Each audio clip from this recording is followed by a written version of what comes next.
So hello everyone, welcome to Mind Gate. So आज के video में हम लोग देखेंगे गेट माइनिंग 2026 में कुछ ऐसे क्वेश्चन हैं जिन्हें हम चैलेंज कर सकते हैं, और कुछ क्वेश्चन ऐसे हैं जिनमें स्टूडेंट को डाउट्स है। ठीक है, कुछ कंट्रोवर्शियल क्वेश्चन है तो उनको भी हम लोग देखेंगे और समझेंगे कि उन्हें क्यों नहीं चैलेंज करना चाहिए। ठीक है, तो चलो इस वीडियो में हम लोग स्टार्ट करते हैं। कौन कौन से क्वेश्चन हैं किन्हें चैलेंज कर सकते हैं और किन्हें चैलेंज नहीं कर सकते। ओके, तो सबसे पहले हम लोग देखते हैं किन क्वेश्चनों को चैलेंज करना चाहिए। ठीक है, तो देखो इस क्वेश्चन में, ये क्वेश्चन आपका क्वेश्चन नंबर 44 है, जो भी आपका मास्टर क्वेश्चन पेपर है उसमें 44 पे है। तो यहाँ पे देखो मिस्टेक्स क्या हुआ है मैं बता देता हूँ। जब इसे आप सॉल्व करोगे, इस ठीक है, ये आपका कोरिलेशन का प्रॉब्लम था जिसमें चार ऑप्शन दिया हुआ था। ठीक है, तो इसे जब सॉल्व करोगे तो आंसर आता है आपका 215 डिग्री 19 मिनट 58.6 सेकेंड। ठीक है, इतना आपका कुछ आंसर आ रहा है। ठीक है, लेकिन 58.6 की जगह यहाँ पे इन्होंने 59.6 कर दिया है। आई डोंट नो कैसे राउंड ऑफ किया, बट एग्जैक्टली जब आप इसे कैलकुलेट करोगे यहाँ पे शायद मिस्टेक्स हुई होगी कैलकुलेशन में, कि साइन रूल जब लगाओगे कैलकुलेट करोगे तो एग्जैक्ट यहाँ पे आप जब इसे वर्चुअल कैलकुलेटर में डालकर कैलकुलेट करोगे और लास्ट में जो भी डिग्री में आएगा उसको मल्टीप्लाई करा दोगे 3600 से, सिंपल 1.4 सेकेंड आता है। ठीक है, बाकी इसका जो कैलकुलेशन करोगे जैसे मैंने सिखाया था कि मिनट और सेकंड में कैसे हम लोग कैलकुलेशन करते हैं, तो जब कैलकुलेट करोगे तो इसका आंसर इतना आता है। ओके, सो इस ये जो आंसर है आपका ये ऑप्शन में ही नहीं दिया हुआ है। ठीक है, लेकिन स्टूडेंट जब सॉल्व किया होगा तो नियरेस्ट मार्क आ गया होगा, लेकिन एक तरह से ऑप्शन यहाँ पे ये वाला है नहीं, यहाँ पे कोई भी ऑप्शन यहाँ पे है नहीं। तो ये क्वेश्चन मार्क्स टू ऑल होना चाहिए। ठीक है, अगर चेंज करते हैं तो ठीक है, तो इस क्वेश्चन को हम लोग चैलेंज कर सकते हैं। ठीक है, इसका रीजन क्या देना है मैं आपको बता देता हूँ। जो रीजन होगा, रीजन ये दे देना, the correct calculator answer is this and but this value is not available in the given options. Since none of the option match the correct result, the candidate cannot select the accurate answer. Therefore it is a humble request, एक request कर लेते हैं उनसे, that his question be awarded marks to all candidates. ठीक है, तो एक हर को हर किसी को अगर ये सही होता है दो नंबर हर किसी पे मिल जाना चाहिए। ठीक है, सो अब वहाँ पे जो सपोर्टिंग डॉक्यूमेंट अपलोड करना है तो मैं इसको दे दूंगा, इसको आप लोग यहाँ पे अपलोड कर देना। ठीक है ना, यहाँ पे इसको क्रॉप करके, ठीक है, ये माइंड गेट का ये सब यूज मत करना, सिंपल इसको क्रॉप करके वहाँ पे डाल देना। ओके, मैं भेज दूंगा उसको टेलीग्राम पे, डोंट वरी। तो ये पहला क्वेश्चन हो गया। इसके बाद आगे जो क्वेश्चन है, क्वेश्चन नंबर 50। क्वेश्चन नंबर 50 काफी कंट्रोवर्शियल है। बहुत टाइम से स्टूडेंट तीन चार दिन से एकदम परेशान है कि सर ये क्वेश्चन कैसे यहाँ पे गलत कर दिया। देखो क्वेश्चन है आपका कि सॉवेल है 20 करोड़ का, सॉल्वेज वैल्यू उसका है 2 करोड़। ठीक है, उसका लाइफ टाइम है 10 साल का। ठीक है, एनुअल डिप्रिसिएशन रेट जो कैलकुलेट किया जा रहा है, लाइक इस बेसिस पे किया जा रहा है। ठीक है, depreciating depreciated cost of the shovel in crore in it second year. ये वर्ड के साथ थोड़ा सा गड़बड़ी है। ठीक है, इसलिए गलत हो रहा है क्वेश्चन। देखो दो चीजें, एक होता है डिप्रिसिएशन, एक होता है डिप्रिसिएटेड। देखो एग्जामिनर जो आंसर दिया है, जो आंसर आपका ये आया है 3.26 जो रेंज दिया हुआ है, वो एग्जामिनर ने समझा कि depreciated cost of shovel second years में कितना हो रहा है, मतलब किसी दूसरे साल में वो कितना उसका डिप्रिसिएशन अमाउंट है, वो कितना चार्ज हो रहा है डिप्रिसिएशन अमाउंट, वो क्वेश्चन पूछना चाह रहा था। लेकिन यहाँ पे ये जो वर्ड लिखा है depreciated cost of the shovel means, इसका मतलब है कि book value in of the 2 years वो कितना है। क्वेश्चन ए इसका मीनिंग निकल जा रहा है। ठीक है, तो डिप्रिसिएशन पूछे तो उसका चार्ज, उसकी वो कितना चार्ज हो रहा है, वो कितना रिड्यूस हो रहा है अमाउंट वो। और डिप्रिसिएटेड कॉस्ट मीन्स बोले, इसका मतलब ये है कि ये आपका उसकी बुक वैल्यू क्या है and of the second year, मतलब कि दूसरे साल के अंत तक में उसकी वैल्यू क्या है। समझ रहे हो, मतलब कि जो भी डिप्रिसिएशन है उसको आपको माइनस करने के बाद जो भी आपका पैसा उस सॉवेल का बच रहा है, वो किसी को जो प्रॉपर्टी वैल्यू है वो कितनी है, वो क्वेश्चन डिप्रिसिएटेड कॉस्ट का मतलब ये होता है। ठीक है, अब देखो इस क्वेश्चन में हो सकता है कि जो उनका माइंड सेट हो कि हम यहाँ पे डिप्रिसिएशन पूछना चाह रहे थे कि डिप्रिसिएटेड कॉस्ट ऑफ सॉवेल, मतलब को डिप्रिसिएटेड कितना वो डिप्रिसिएशन चार्ज हुआ, बट इन दो वर्ड का मीनिंग ही अलग है। ये दो वर्ड अगर यहाँ पे यूज कर रहे हो तो ये दोनों का मीनिंग मीनिंग ही अलग है। डिप्रिसिएटेड कॉस्ट का मतलब होता है कि दो दूसरे साल में जो हुआ, और डिप्रिसिएशन का मतलब चार्ज कितना हुआ, लाइक दिस, ठीक है। अब देखो, अभी तक जो क्वेश्चन बनते आए हैं, जैसे कि मैंने बहुत सारे क्वेश्चंस देखे हैं, तो इसमें क्या कंफ्यूजन है कि जो जब कभी भी बुक वैल्यू बोलता है, अगर उसको बुक वैल्यू पूछना होता तो डायरेक्टली क्वेश्चन में लिखता कि बुक वैल्यू कितना है सॉवेल का, सीधा सा। और यहाँ पे जब बुक वैल्यू पूछता है तो यहाँ पे बोलेगा, ऐसा वर्ड करेगा, at the end of second year, starting of second year, starting of first third years, like ऐसे वर्ड का यूज करता है जनरली जब भी बुक वैल्यू बोलता है तो, ठीक है। तो देखो, इस क्वेश्चन का हर एक डायमेंशन हो सकता है, ठीक है, लेकिन अभी तक जो सॉलिड रीजन है इस दो वर्डों में दिक्कत है। ये डिप्रिसिएशन का मतलब होता है चार्ज, डिप्रिसिएटेड का मतलब होता है बुक वैल्यू। ये बात यहाँ पे इतना क्लियर होना चाहिए, ठीक है। अब कंफ्यूजन क्या हो सकता है कि अगर मेरे को बोलेंगे वो लोग कि हम, अगर हमको बुक वैल्यू पूछना रहता तो मैं यहाँ पे डायरेक्ट लिख देता बुक वैल्यू ऑफ द, सवाल बताओ the starting of second year फिर end of the second year. मैंने डिप्रिसिएशन पूछा है, लेकिन डिप्रिसिएटेड क्यों बोल दिया आपने, ये वर्ड गलत हो जाएगा यहाँ पे। तो इस क्वेश्चन को चैलेंज कर सकते हैं। यहाँ पे हम उनको बोलेंगे, रीजन देते हुए एक हम्बल रिक्वेस्ट करेंगे कि सर, यहाँ पे डिप्रिसिएशन का मतलब कुछ और होता है, डिप्रिसिएटेड का मतलब कुछ और होता है। आंसर अभी तक 3.26 दिया है, लेकिन आंसर होना चाहिए 12.6214। Got it. अब देखो रीजन क्या देना है, इस सोल्यूशन को डायरेक्ट अपलोड कर देना है।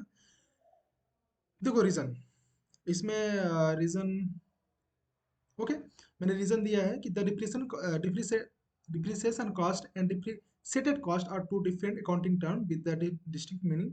Depreciation cost is in second year refers to depreciation expenses charged only for the specific year. In contrast, depreciated cost in the second year logically refer to the reduced value of the asset after deducting accumulated depreciation, that is book value at the end of the second year. Therefore, if the question use the term depreciated cost, it technically indicate the book value rather than depreciation expenses of that year. Hence, it is humble request to इसको सही करो, इस word को, इसके इस word के according answer को सही करो, ठीक है। मैंने ये लिखा है, ठीक है। तो इस रीजन को भी दे सकते हो। यहाँ पे एक और ऐड कर सकते हो लाइन की, sir on the basis of जो क्वेश्चन है वो, उसके अकॉर्डिंग जो आंसर मेरा आ रहा है वो 12 पॉइंट जो भी यहाँ पे आ रहा है वो आप यहाँ पे मेंशन कर देना, ठीक है। तो इसको आप जो भी वहाँ पे रीजन वाला एक बॉक्स होगा उसमें डाल देना इसको, और जो सपोर्टिंग डॉक्यूमेंट में इसके अपलोड कर देना, सिंपल सा बात है, ठीक है। यहाँ पे ये वाला टर्म हटा देना, ये वाला टर्म मैं इसको काट के दे दूंगा, डोंट वरी, इसको काट के हटा देना, ठीक है। और इसको यहाँ तक रखना, ठीक है। तो इसको, इन दोनों क्वेश्चनों को यहाँ पे क्या कर सकते हो, चैलेंज कर सकते हो। और मुझे तो लगता है कि एक क्वेश्चन तो सही होना चाहिए। एक क्वेश्चन में, इस वाले क्वेश्चन में थोड़ा सा दिक्कत हो सकता है कि वो लोग इस वर्ड को कैसे लेते हैं, लेकिन इन दो वर्ड का मीनिंग अलग है, ये मैं अभी बोल रहा हूँ, ठीक है। तो कोशिश करना कि मतलब कि देखो जनरली क्या होता है कि एक लोग मतलब डालने से सही हो जाता है, कि मतलब एक लोग कोई चैलेंज किया तो बाकी लोग का भी सही हो जाएगा, लेकिन करो 10-15 एटलीस्ट जाना चाहिए उनके पास, ताकि लगे कि अच्छा इस क्वेश्चन में कुछ दिक्कत है, ठीक है। अगर एक दो लोग जाएगा तो हो सकता है वो लोग देखे, मतलब बोलेगा अरे ऐसे ही है, मतलब जनरली ऐसे ही होता है, ठीक है ना, एक ह्यूमन बीइंग की तरह। तो थोड़ा सा एक 10-12 लोग करना, ये दो क्वेश्चनों का अटेम्प्ट, चांस, मैक्सिमम चांस है ये दो क्वेश्चनों को सही करेंगे वो लोग, ओके। ये दो क्वेश्चन आपके चैलेंज कर सकते हैं, ठीक है। जो भी मैंने यहाँ पे वे हो सकता था सोचने का तरीका, सॉल्यूशन का तरीका, तो मैंने बता दिया। अब आप इन दो क्वेश्चनों को चैलेंज कर सकते हैं, बाकी जो वर्डिंग मैंने दिया उसको यूज करके चैलेंज कर सकते हैं, ओके। अब कंट्रोवर्शियल जो क्वेश्चंस हैं उस पे आ जाते हैं हम लोग। देखो कंट्रोवर्शियल क्वेश्चन, अभी तक दो चैलेंज क्वेश्चन ही है, दो दो क्वेश्चन ही चैलेंज कर सकते हो, लेकिन बाकी क्वेश्चन कंट्रोवर्शियल है, मतलब उसमें बच्चों को डाउट्स है। अब डाउट्स क्या है, कौन कौन से क्वेश्चन में डाउट्स है, चलो देखते हैं। अब देखो इस क्वेश्चन में पता नहीं, आई डोंट नो क्यों यहाँ पे इनको डाउट क्रिएट हुआ। अब मुझे बताओ कि 2018 में सेम क्वेश्चन आया था, ठीक है, इसमें तो डाउट नहीं क्रिएट हुआ था। इसका आंसर तो आप लोग कभी नहीं सोचे कि इसका आंसर क्यों 180 से ज़्यादा होना चाहिए, ठीक है। इसमें फिर कैसे हो गया? सो सिंपल सी बात है, जो थीटा होता है वो अपना जो आता है एंगल ऑफ कांटेक्ट का ही होता है, ठीक है। कितना वो एंगल ऑफ कांटेक्ट है, एंगल ऑफ ब्रेव कितना है, ठीक है। जितना आ रहा है सीधा आंसर डाल दो। अब यहाँ पे क्यों दिमाग लगा रहे हो, उसको कंफ्यूज हो रहे हो देख के, ठीक है। फिगर थोड़ा सा कंफ्यूजिंग है, लेकिन आपको ये ध्यान देना चाहिए, अगर आपने प्रीवियस ईयर किया होगा तो इस क्वेश्चन को बिल्कुल चैलेंज मत कीजिएगा, क्योंकि इसमें कुछ नंबर नहीं मिलने वाला है, फालतू का पैसा बर्बाद होगा, 500 रुपये चला जाएगा। ठीक है, इसका आंसर जो आया है आपका 132.38 ही होगा, जो भी इसका रेंज दिया हुआ इसी अकॉर्डिंग होगा, इसमें कोई चेंजेस नहीं होगा। ओके, नेक्स्ट क्वेश्चन, ये क्वेश्चन नंबर 45। एटीएम को हम लोग 1 बार मान लेते हैं, ठीक है ऐसा। तो सिंपल सी बात क्या बोल रहा है क्वेश्चन में कि 2 लीटर ऑक्सीजन है जो कि 200 बार पे कंप्रेस करके रखा हुआ है, मतलब 2 लीटर की जगह पे दो, मतलब 2 लीटर की जगह पे 200 टाइम्स दबा के कोई चीज रखा हुआ है। मतलब कि सिंपल सा बात है कि जब 2 लीटर है और 200 टाइम दबा के रखा है, तो टोटल ऑक्सीजन कितना होगा, टोटल O2 कितना होगा, ये 400 होगा, 400 लीटर। 400 लीटर ऑक्सीजन उसमें भरा हुआ है, और हर एक मिनट में 2 लीटर खत्म हो रहा है। तो 400 डिवाइड बाई 200, 200 मिनट, तो मैक्सिमम 200 मिनट तक वो सप्लाई कर पाएगा ऑक्सीजन। सिंपल सा क्वेश्चन था, इसमें कन्फ्यूजन नहीं होना चाहिए। ठीक है, ठीक है। नेक्स्ट क्वेश्चन एक टरबाइन पंप का था, कि यहाँ पे कन्फ्यूजन था कि design to generate water head of the 60 metres, ये वर्ड से दिक्कत हो गया था। देखो, ये तो सिंपल सा देखने से ही पता चल रहा है कि ये design to generate water head, वो उतना मतलब जनरेट कर रहा है, उस मतलब कि 60 मीटर हाइट तक पानी को पहुंचा देगा वो। ठीक है, मतलब कि हाइट की बात कर रहा है वो एक्चुअल हाइट की बात कर रहा है, एक्चुअल हेड की बात कर रहा है। सिंपल सा वर्ड में लिखा हुआ है कि हमको वाटर हेड जो जनरेट करना है, हमको जो पानी पहुंचाना है किस हाइट तक, 60 मीटर हाइट तक पहुंचाना है। तो इसमें कोई कंफ्यूजन ही नहीं होना चाहिए। और ऐसे क्वेश्चन आए हैं आपके प्रीवियस ईयर, थोड़ा सा अच्छे से एनालाइज करोगे वर्ड को तो ये भी क्वेश्चन आपका चैलेंज करने के लिए नहीं है, सिंपल सा बात है। ओके, इसमें डायमीटर पूछा था इस क्वेश्चन में, जो कि इसका कुछ आंसर आता है। ठीक है, तो इसको भी चैलेंज मत करना, तो फालतू पैसा बर्बाद होगा, कोई मतलब नहीं है। ओके, नेक्स्ट क्वेश्चन है ये आपका एएफसी का एक क्वेश्चन था, जिसमें पूछा था कि the required minimum velocity of AFC in metre per second is what. देखो, इस क्वेश्चन में सिंपल सा बात है कि मतलब लूप में आप लोग सोचते रहते हो, ठीक है चीजों को, ठीक, थोड़ा समझो कॉन्सेप्ट को, क्या है बोल रहा है ये, क्या बोल रहा है कि कुछ ऐसा था। देखो,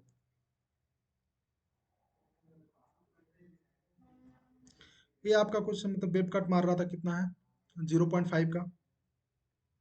ठीक है, 0.5 यहाँ पे कट कर दिया, और ये हाइट थी जो थी, थिकनेस दी 2.4 का था, और कटिंग स्पीड दी जो सीरर का, वो आपका 0.6 किलोमीटर पर आवर है।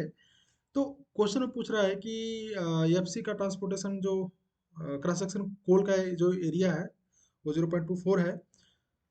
अब यहाँ पे बोला था for the evacuation of the cut coal from the face is 10% is place, the required minimum velocity of the FC is what. देखो, सिंपल सी बात है कि टोटल प्रोडक्शन कितना हो रहा है, तो टोटल प्रोडक्शन क्या होगा, टोटल प्रोडक्शन, ठीक है, कितना हो रहा है, तो बोलेंगे 2 × 0.5।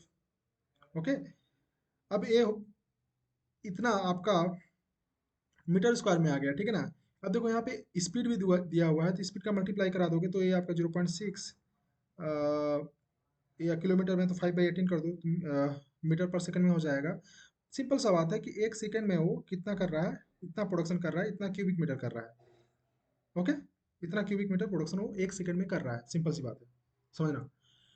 अब क्वेश्चन में क्या बोला कि for the equation of the cut coal from the face is face with the 10% is place, मतलब कि ये जो प्रोडक्शन हो रहा है इसका 10%, 10% क्या हो रहा है, साइड से जब लोडिंग कर रहा होगा सीरर, उसमें जब एफसी के ऊपर डाल रहा होगा तो साइड से गिर जा रहा होगा कोयला, 10% वो इधर उधर बिखर जा रहा है, वो उस पर लोड नहीं हो रहा है।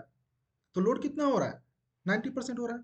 मतलब 0.9 इंटू 2.4 इंटू 0.5 इंटू 0.6 इंटू 5/18, ठीक है, इतना कोयला आपका, इतना क्यूबिक मीटर कोयला ही आपका फाइनली आपका एफसी के ऊपर आ रहा है।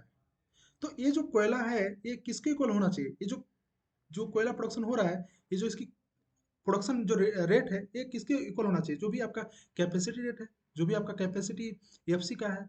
तो कैपेसिटी का जो क्रॉस सेक्शन एरिया है क्या है, 0.24, और उसकी जो वेलोसिटी है, लेट्स से वेलोसिटी हम भी समझ लेते हैं, इतना क्यूबिक मीटर वो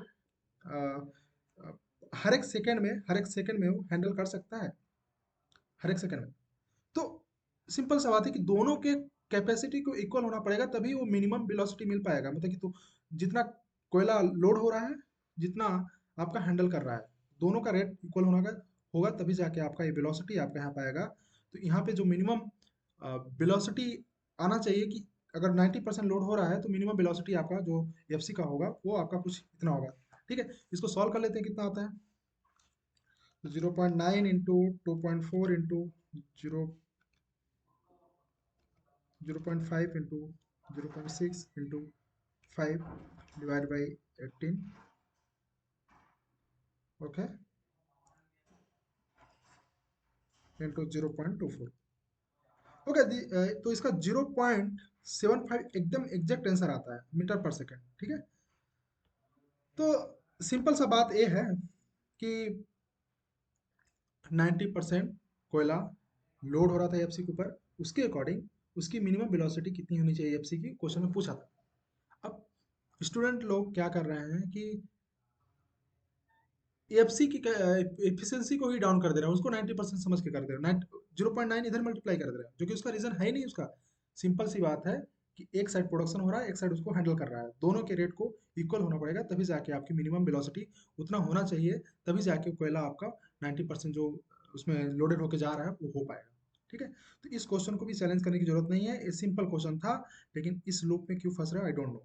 ठीक है, सिंपल कॉन्सेप्ट था कि इतना टन था, 10% खराब, मतलब इधर साइड में गिर गया और 90% लोड हो रहा है, उसके अकॉर्डिंग एफसी का वेलोसिटी बता दो बस।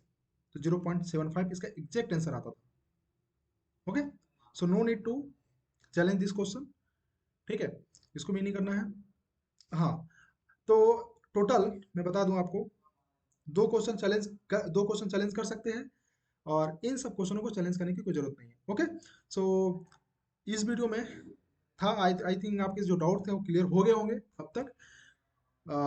चैलेंज कैसे करना है, सिंपल सा लॉगिन करोगे जो आपका पोर्टल से, पोर्टल में जाओगे, जो भी वहाँ पे आपको होगा रीजन में, जो मैंने रीजन दिया इसको डाल देना। ठीक है, और जो सोल्यूशन है सपोर्टिंग डॉक्यूमेंट में, इसको फोटो फॉर्मेट में या फिर जो भी जिस फॉर्मेट में बोला होगा उसको डाल देना। ओके, ओके, सो किसी को तैयारी करना हो माइंड गेट के साथ, तो ये आपका जो बैच है डेडिकेटेड है, this batch is dedicated to GATE mining 2027, not a 26 28। Okay, so 28 के लिए नहीं है, 27 के लिए डेडिकेटेड है कोर्स। सिंपली आपको mindgate.in पे जाना है, mindgate.in पे जाना है, और वहाँ से आप परचेज कर सकते हैं। ठीक है, mindgate.in। ओके, सो इस पे जाओगे, सिंपली आपको ये सब कोर्सेज सेक्शन में सब कुछ मिल जाएगा, वहाँ से आप परचेज कर सकते हो। There is two way, buy now करके कर सकते हो कम्प्लीटली एक बार में पेमेंट करके, और इंस्टॉलमेंट में भी इसको कर सकते हो। ठीक है, जल्दी कर लेना, हो सकता है इसका फीस और इंक्रीज हो सकता है। ठीक है, ओके, बाकी इंस्टॉलमेंट में करना हो तो आप यहाँ से जब बाय विथ इंस्टॉलमेंट करोगे तो ये ऑप्शन आएगा, ये पहले साल का पेमेंट करके आप यहाँ परचेज कर सकते हो। ओके, सो इस वीडियो में इतना तक ही डिस्कशन करते हैं। बाकी अभी तक जो लोग भी रैंक प्रेडिक्टर में अपने रिजल्ट को नहीं देखे हैं तो क्या कर रहे हो, तो देखो। ठीक है, उसमें देखोगे तो जितना ज़्यादा डाटा होगा, जितना चीज़ें होंगी, तभी हम उसके कट ऑफ तक पहुँच पाएंगे, उसके कट ऑफ प्रेडिक्शन के नज़दीक पहुँच पाएंगे। ओके, सो होप सो हम लोग कल कट ऑफ प्रेडिक्शन करेंगे। कल क्या कट ऑफ होगा गेट माइनिंग 2026 का, उसको हम लोग डिस्कस करेंगे। सो एक बार फिर से रैंक प्रेडिक्टर जो है उसको, जो लोग चेक नहीं किए उनको बोलो चेक करें। ठीक है, जितना ज़्यादा डाटा होगा उतना हमें रिजल्ट के नज़दीक तक पहुंच जाएंगे। ओके, ओके, सो कल मिलते हैं हम लोग कट ऑफ प्रेडिक्शन की वीडियो में। होप सो बाकी लोग जो चेक नहीं किए वो चेक करेंगे। Okay, so thank you for watching this video. अगर किसी को कुछ क्वेरी है तो कॉन्टेक्ट कर सकते हैं, बाकी mindgate.in विजिट करना मत भूलिएगा। ओके, मिलेंगे नेक्स्ट वीडियो में।